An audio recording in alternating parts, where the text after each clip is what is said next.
Out of curiosity, do either one of you know the definition of insanity?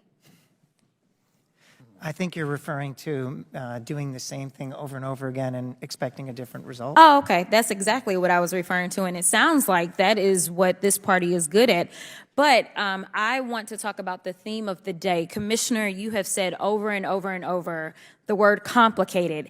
I was not keeping a tally, but you said it a lot. So I want to work with this word a little bit. I have a list of items. I would like for you to let me know if you believe they are complicated or not. Tax returns.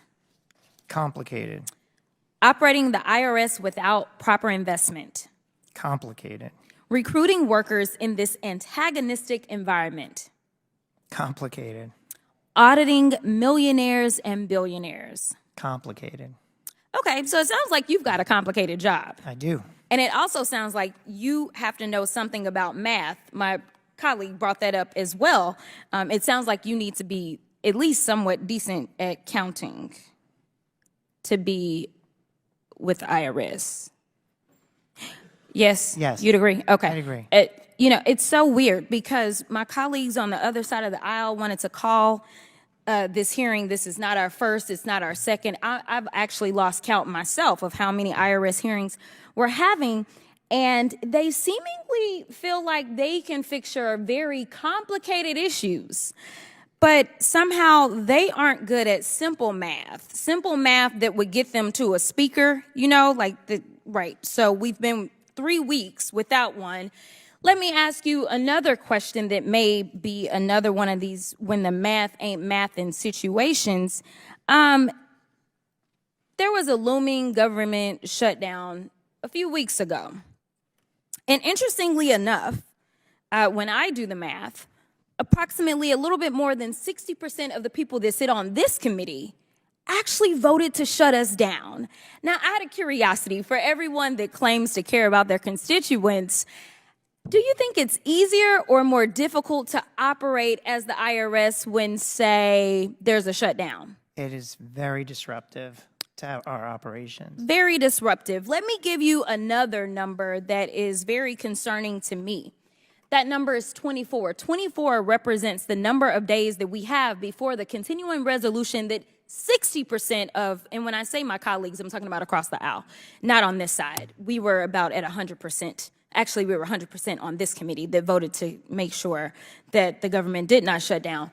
But if in 24 days, we don't have a speaker because they can't figure out their math, and we shut down, is that going to help you answer more phone calls or less phone calls? A lot less. Oh, okay. All right.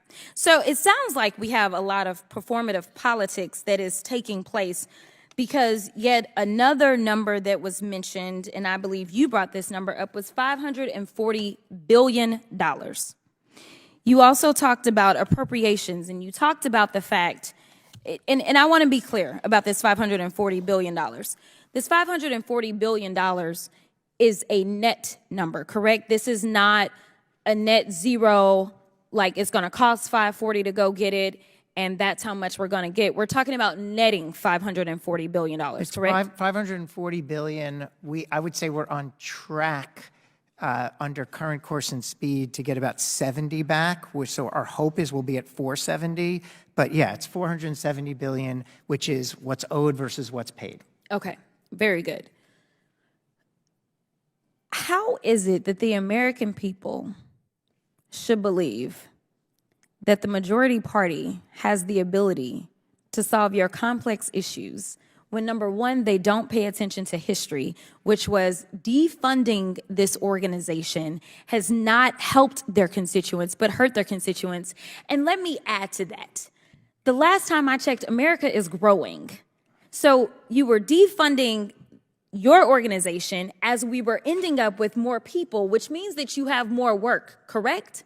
Correct. More population, more filers, more changes to the tax code, and more complexity in how the economy operates.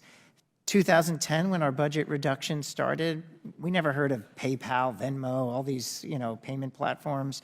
The gig economy changes, and it's great, but we have to invest and be ready to be effective tax administrators as the world changes. That's why it's important to keep our funding at pace. I agree. And as the child of an IRS worker, I absolutely want to thank you for what you do. And obviously, I always must send love to my mama. I thank her for what she does for the American people as well. I'll yield back. Gentlewoman yields